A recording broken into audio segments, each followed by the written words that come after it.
Hey, welcome to the stream. I'm TJ from TJ Tells the Truth, Truthful Ministries. How are you guys doing today? I wanted to get into my past because my past has a lot of lessons and stuff that people could learn from. Because I suffered, so you don't have to. Not in the way that Jesus did, of course, but I suffered, right? I went through life and I struggled and I had to deal with so much pain. Sorry, guys, this curtain's giving me issues, A woman put this curtain up, and no offense to them, but she didn't put any of the screws where a stud is. So, you know what I mean? It kind of doesn't stay on the wall because the screws fall out because the stud's not. It's whatever. And it drives me insane. I don't even want to think about it. When I always nail something up, I don't know about you, but when I actually build something, right, and I put something up, I make sure to screw it into the stud, right? We got Derpy in the chat. How you doing? And then we got Seven Johnson. Well, thank you. I appreciate you, my man. You as well. God bless you. All right, so we're going to be talking about my past, and I used to live life in hell. Like, every single day was a battle. Every single day was difficult. And it was from the moment I woke up to the moment I went to bed. I was just miserable. I was suffering, right? I was going through so much turmoil in life. I was struggling in every single facet, that you could imagine. Thank God for the fact that I had a dad that, was able to financially support me and provide a roof over my head and give me a place for, my girlfriends and stuff to live and whatnot, right? but he died when I was 28. So then I had to learn how to become self-reliant. You know what I mean? But I had a severe addiction until I was 28. Yeah, what's up, Michael? Oh, we got Evan in the house too. How you doing?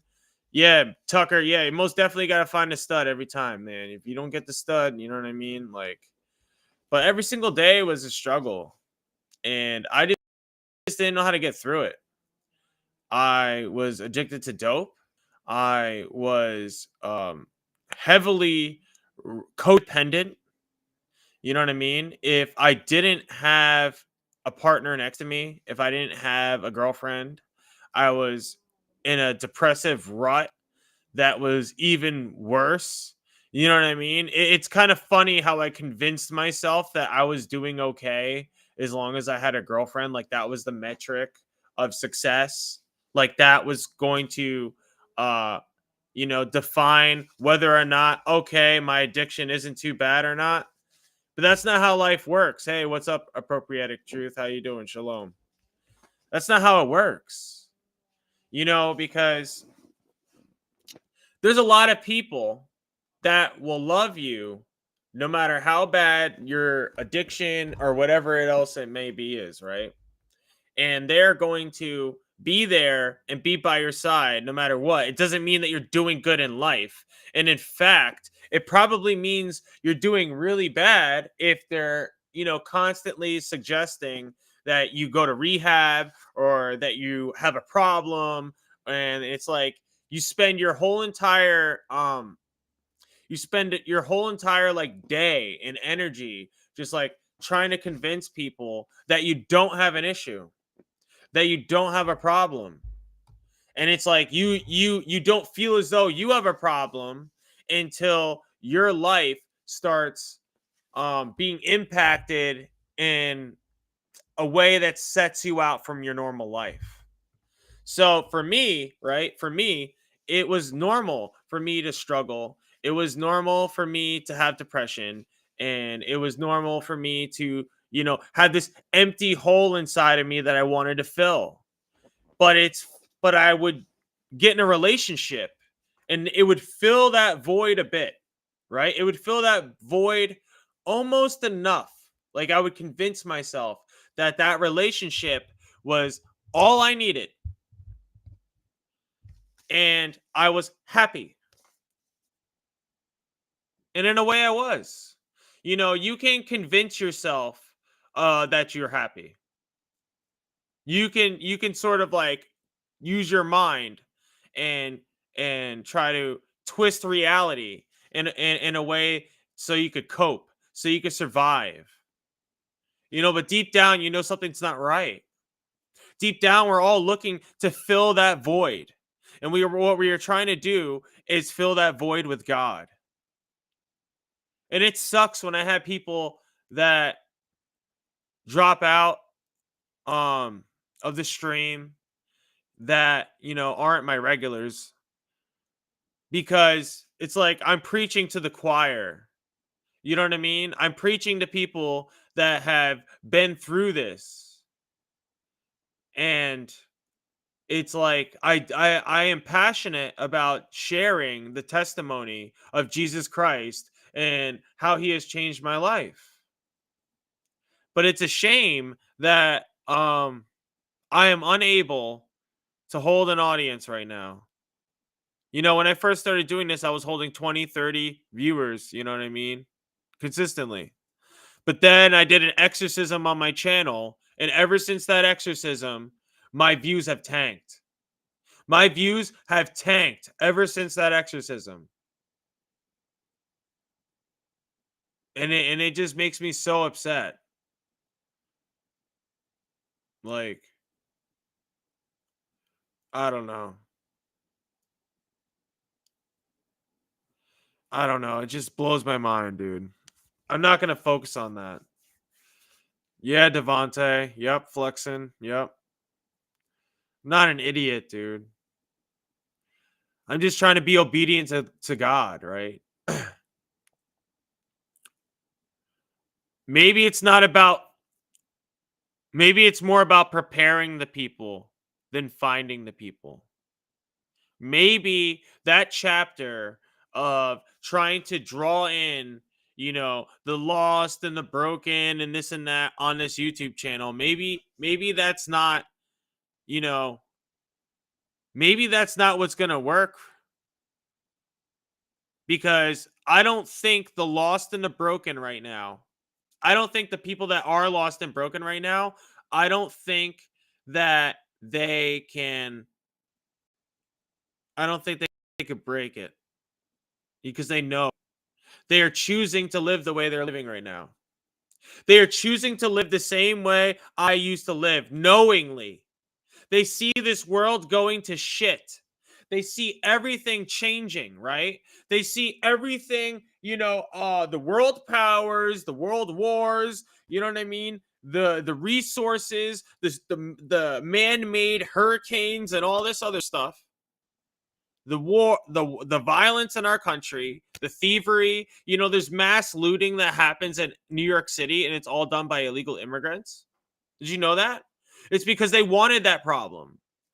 The United States wanted that problem because they want to turn these illegals into voters. That's why they moved them all to swing states.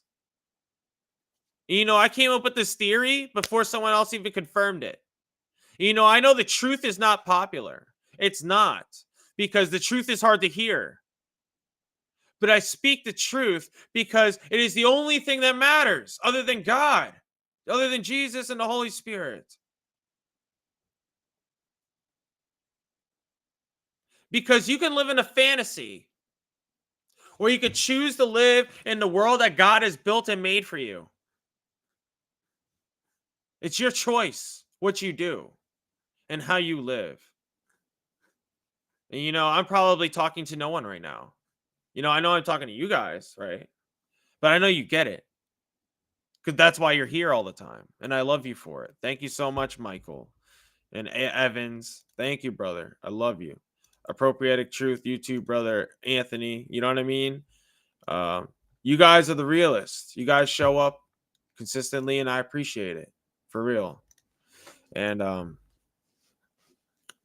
it's just there's that part of me that wants to just do God's work, and it's like I feel like a new season is coming. I do. A new season is upon us, right? And you're getting timed out for mocking Jesus, okay? Yep. You mock Jesus, you get timed out. You can say anything you want about me. You don't talk about Jesus that way. Not here. Not here. You don't talk about my Lord and Savior like that. Sorry. But I lived a life that was just full of pain. And every single day, I just wanted to die. Every single day, I just woke up wanting to die. And the only thing I could do was distract myself with video games, with women, with drugs, and just try to get as far dissociated from reality as I possibly could. And that's just not a way to live, guys. It was destroying me. I could not sustain living that way for the rest of my life. I believed I was going to be a statistic, that I was going to end up in a body bag, and that my parents were going to end up getting a call one day saying that I'm dead, because I was that deeply, addicted. I was that deeply wounded by life, by that empty void that I just kept trying to fill. And I was chasing dragons. They call it chasing dragons because you're chasing something that you'll never catch, right? It's also a fantasy, right? The thing that you're chasing is a fantasy. Dragons are a fantasy, but also the dragon is symbolic of the beast. It's symbolic of Satan. It's symbolic of sin, right? It's symbolic of destruction. Dragons, they destroy. Some would say they build. But how do you build with fire if that fire isn't holy? Hey Sid, how you doing? Yes, bear witness to the truth. Amen. Hands up, Sam. Yes, absolutely, brother. Yeah, it's rough because it's like anybody that's new that's been popping in, they just haven't been showing up. They haven't been staying around. They haven't been what, Lord? You need me to do what? He says, you need me to focus on strengthening my flock? What? What do you want me to do, Lord? I'm trying to hear you. Hold on, guys. Sorry, I'm getting a prayer. I'm getting a message. What?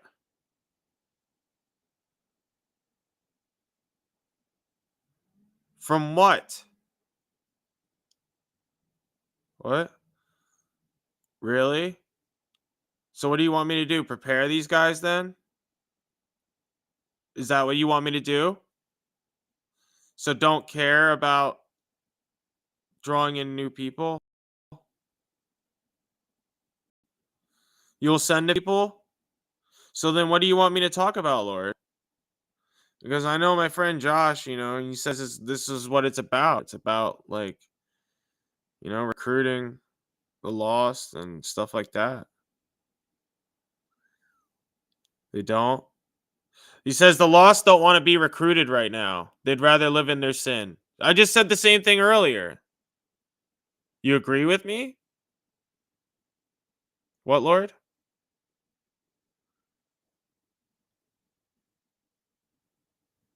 You need me to what? He needs me to, he says, go and make disciples in my name, for my glory, for my kingdom. What? Prepare the bride for the wedding.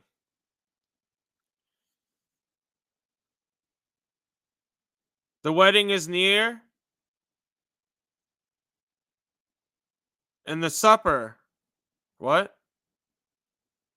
The supper comes later. There will be two events. Two what? Celebrations. Sorry. Sorry, I shouldn't have attitude, Lord. I'm sorry. I know. I'm sorry. Forgive me. Do you forgive me? Okay, thank you. I'm sorry.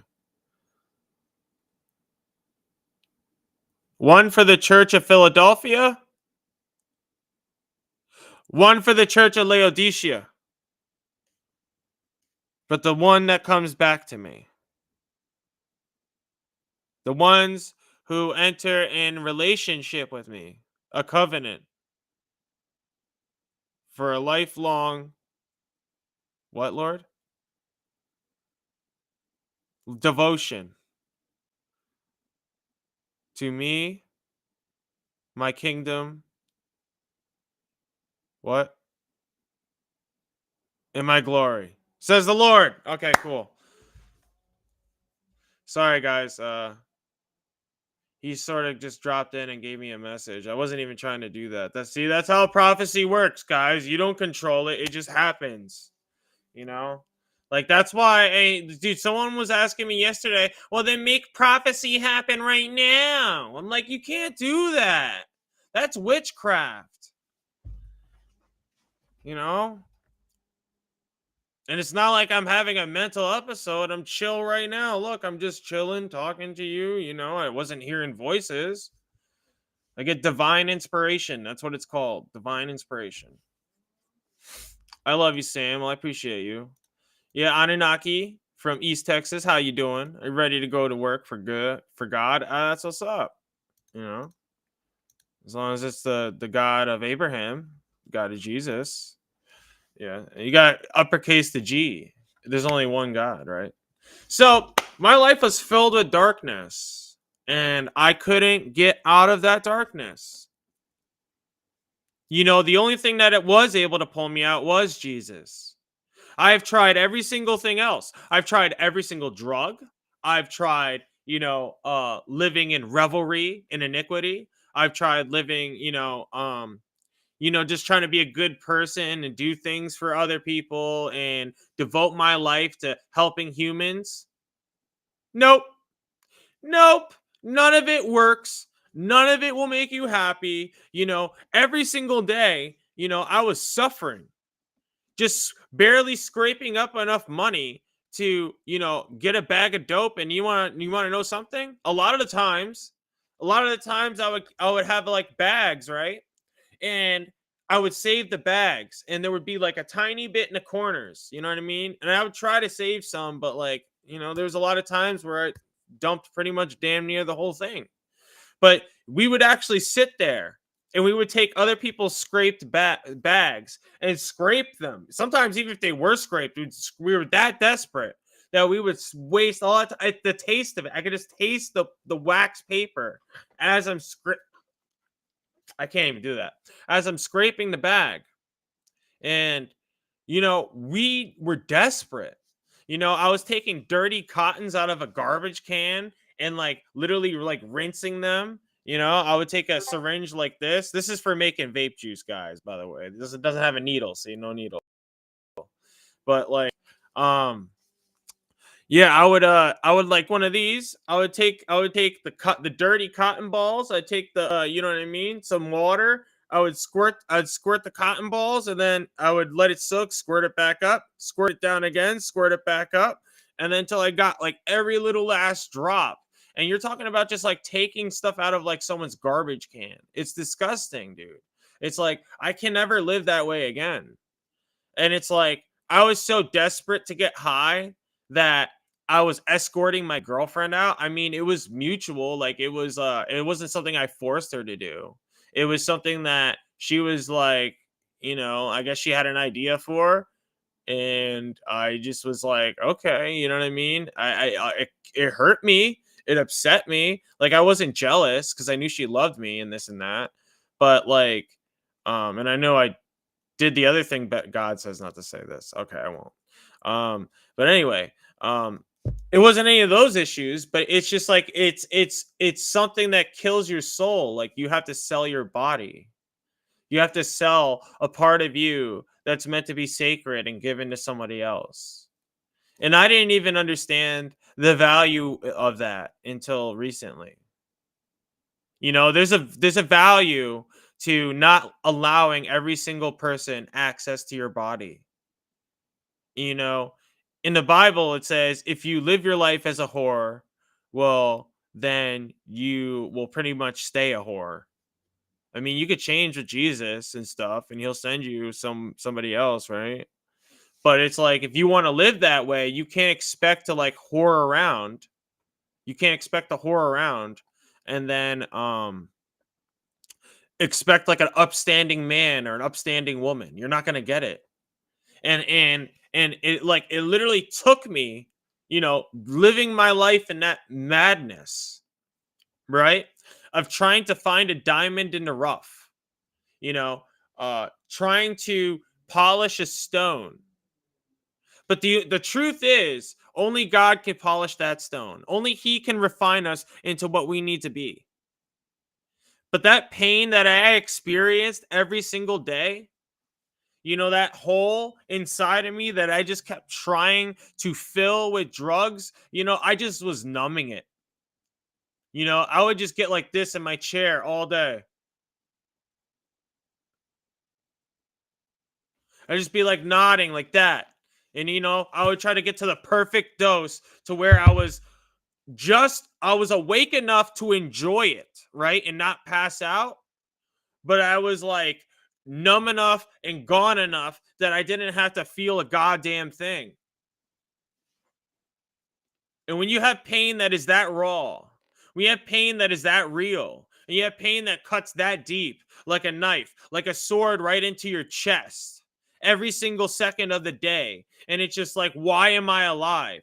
Well, every single time I went by a mirror, I would just instantly say, I hate myself.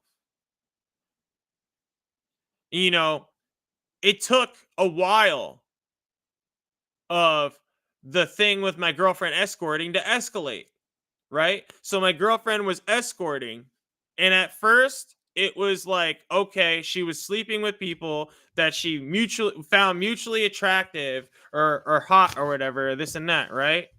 Um, and she got paid for it. And it was like consensual, so like that, it didn't bother us as much in the beginning. Like it still bothered me and it still bothered her, right? But like in terms of it all, it didn't feel like drug addiction had a hold of us. You know, when it progressed, right? You know, as as our money increased, so did our addiction. Because that's what addiction does. Addiction will meet you wherever you're at and destroy you. The only road with addiction is down. The only road with using drugs is downhill. The only thing that's going to happen is your life is going to end up being destroyed one way or another. It will take everything from you one at a time, sometimes all of it at once. Hey, Vipera, love to have you here. God bless you. Thank you so much for coming around again. I missed you. Missed having you around. Appropriatic Truth, remnant of his people. Sam, hello, y'all. That's what's up. And we got Shaden. It's hot, South Africa, 35 degrees.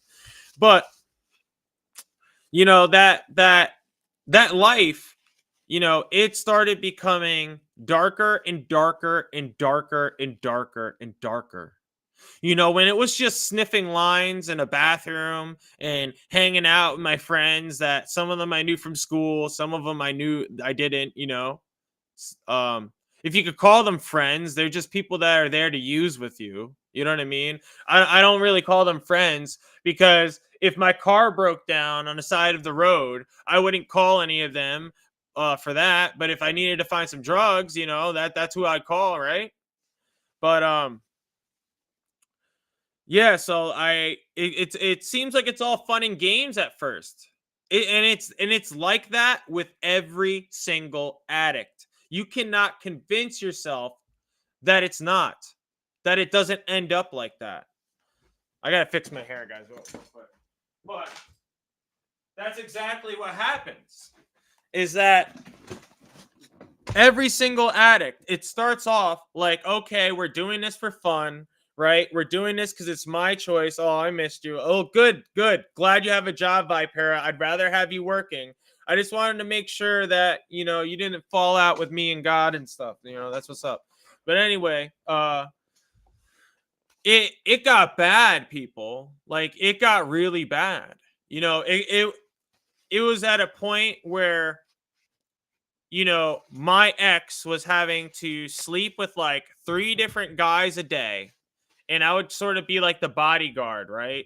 Depending on who it is, sometimes I didn't even go. Sometimes I just stayed at home, and it got high, and I had to get extra high to deal with the fact that my girl was escorting to support us because I was only, bringing in $500 a month, and $500 ain't crap. You know what I mean? Well, I provided us a place to live, through my family, but like $500 a month is not crap when you have a drug addiction between 2 people.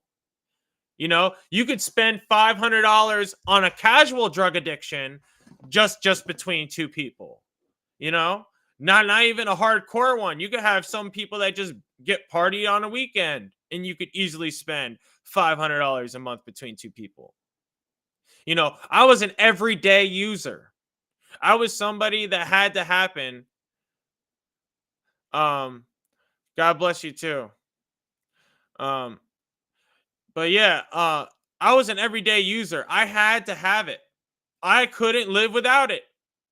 That pain inside my chest, that hole I told you that I was trying to fill, I had to continue chasing dragons.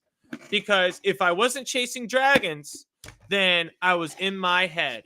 I was constantly thinking about how shitty my life was, how crappy, I am for having this addiction, even though I never asked for it, right?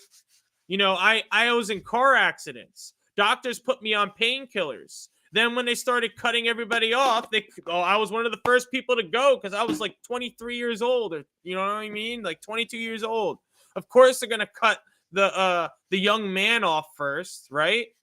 Now they barely have any people prescribing him. And the funny thing is, right? The funny thing is, as the scripts of Oxy go down, you know, so does the amount of opium farm production, right?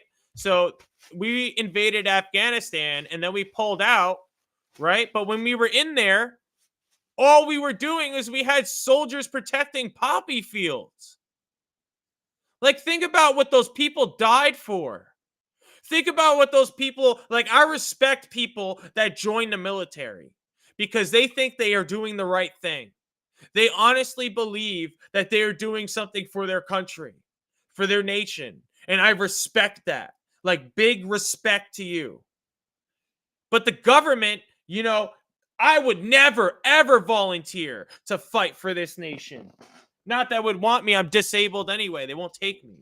But I tried to join the Navy 5 years ago, 6 years ago. They wouldn't take me. I actually tried many times. I tried 3 different times to join the military.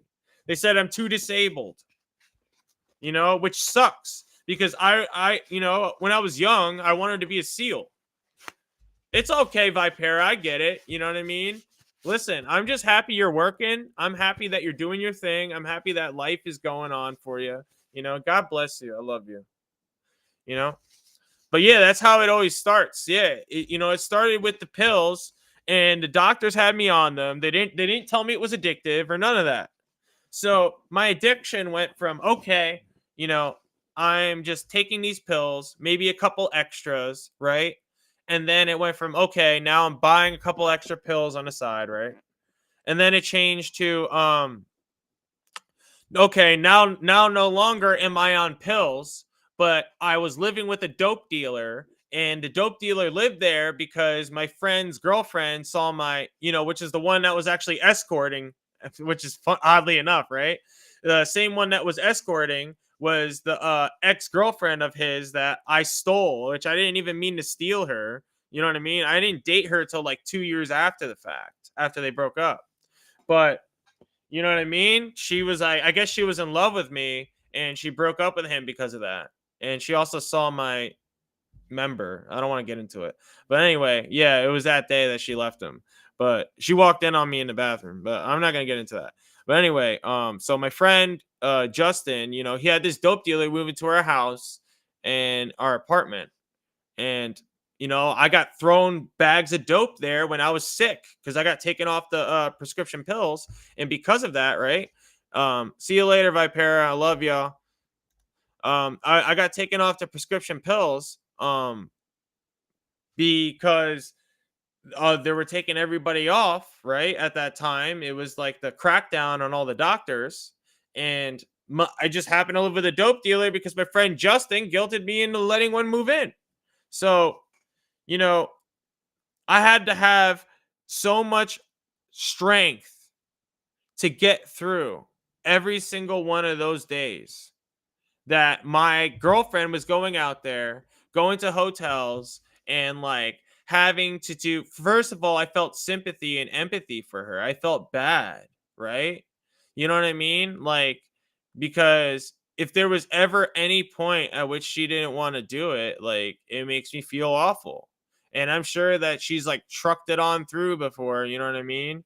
And I feel terrible. And the thing is, like, even regardless of that, even if it is consensual, I feel terrible as well, and not from my own ego, but because I feel sympathetic. I feel empathetic, right? Because I feel empathetic because it's self-destructive. It is soul killing to have to live an experience like that. So I was chasing every single, high that I could find. There was a point in my life that if it fit in a needle, I put it in my body. I was mixing up meth, crack, dope, all up in the same needle. I was like using synthetic benzos, like Atizalam, you know what I mean? We are getting stuff from China, you know what I mean? I was getting fentanyl from China, and allegedly, you know what I mean, my friend was making it and stuff, and you know what I mean? Like I have been involved in like every single bad drug that could get a hold of you. And I was looking for answers at the bottom of a bag. I was looking for happiness at the bottom of a bag. But all I found was despair. All I found was emptiness. Because even if that bag was full, all it did was empty me. Because it numbed me and it took me away from my Lord and my Savior.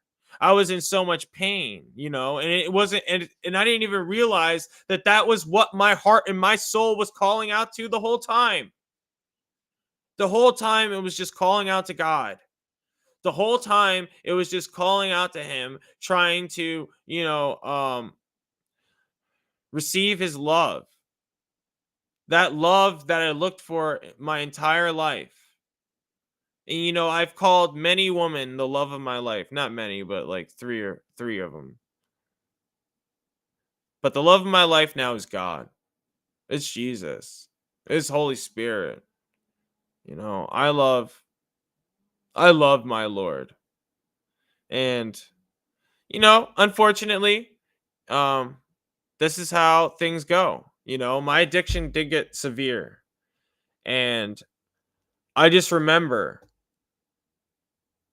I just remember waking up so sick, just like throwing up violently, shaking, you know what I mean? My body was having shakes. I was hot, I was cold, you know what I mean? I was just going through it. And then on top of the physical stuff, I was dealing with panic attacks, anxiety, I felt like I was dying even though I wasn't dying. And I had to repeat that process every single day for years. For years. Imagine going through that same cycle for years, just constantly um waking up sick, trying to get your fix, and then going to bed and doing it again the next day. It my whole life revolved around it. My entire life. And like I didn't even eat. I didn't even eat food, after I used, because I didn't want it to like reduce the effectiveness. I didn't eat food before I used because I didn't want it to reduce the effectiveness. So I would literally go pretty much all day without eating until nighttime because I was too sick in the morning to eat, right? And then I didn't want to ruin my freaking high, you know what I mean, that I was trying to get. So I would wait, everything was dictated. Everything revolved around this addiction, right? My girlfriend didn't come first. My addiction came first. There was many times where it killed me because my girlfriend might have wanted to leave a situation and I stayed there because I'm such a fiend. That I'm such a freaking so held down by that addiction that I just couldn't help myself and I had to stay around.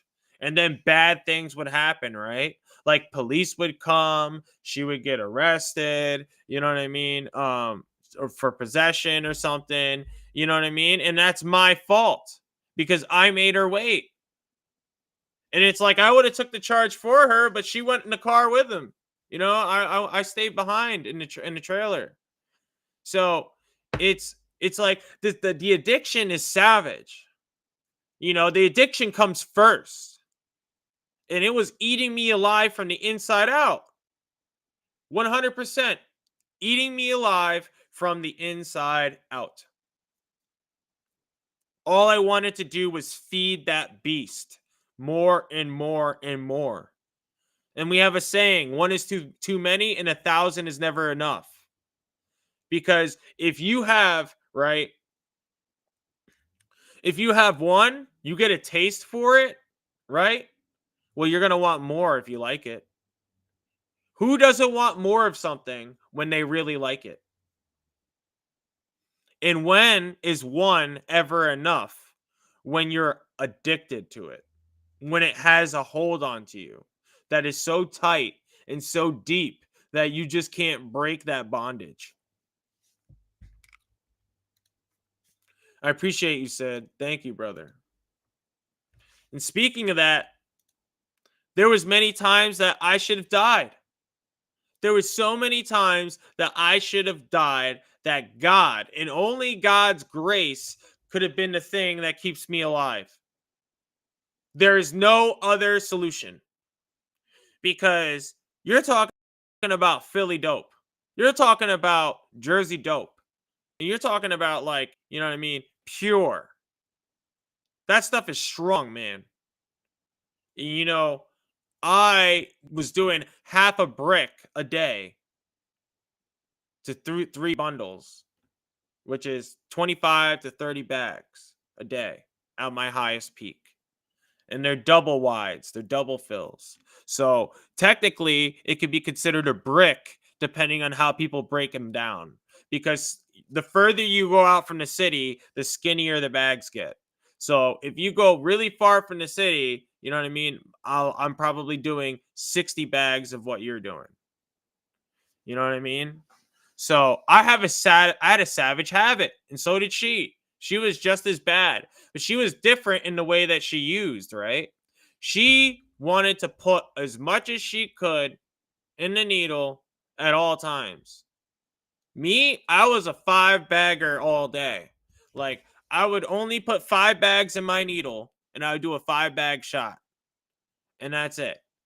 I was consistent with it because there was a part of me, see how God's light was in me still.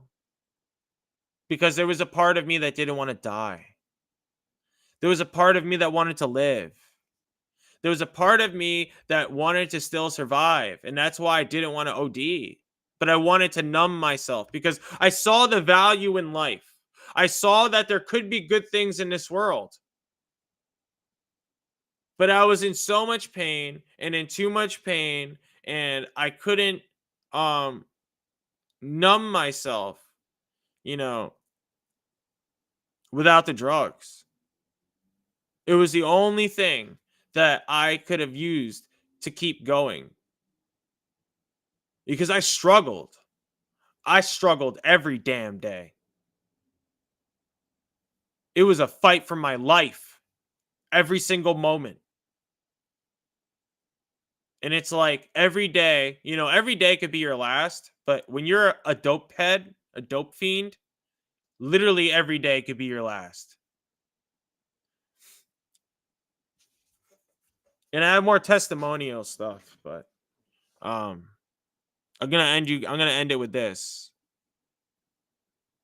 You know, God, He is the one that I was looking for, that I was trying to chase that whole entire time. It is only Him that was able to fill that void. That numbness that I wanted, I no longer desire. I desire to feel, in fact. I desire to feel as much as God can possibly allow me to feel. Because I want to receive His love. I want to receive His goodness. And it's because of Him that I only overcame all of this. It's only because of Him and His grace that I am alive today. I wouldn't be alive without God. You know, the statistic is like this. When you go into an NA meeting, it's like this. Look to your left. Look to your right. One of them will die. And it's like, that's wild. You know what I mean? Like, the divorce rate and the overdose rate are like pretty much the same. So I just want to say this. If you are struggling, you know, and you are a new viewer and you just happen to come across this video, which I don't know if you will, but you know, I'm gonna start clipping down, I guess, some streams, and I'll edit them in a way that it's cohesive. Maybe, you know, that way I could package up some of these stories in a way that's forever. You know, because not everyone watches old streams, and I understand that. Because sometimes I don't. It depends on who it is. You know what I mean? So I want to leave you with this. If you are struggling today, please seek help. Go to rehab, of course, but seek God first and allow him to tell you what to do. Allow him to guide you through that process of getting clean. You know, we are not perfect. I am not perfect. Paul understood, the Apostle Paul, he understood that the flesh is the flesh. And he understands that there are certain things like this, right?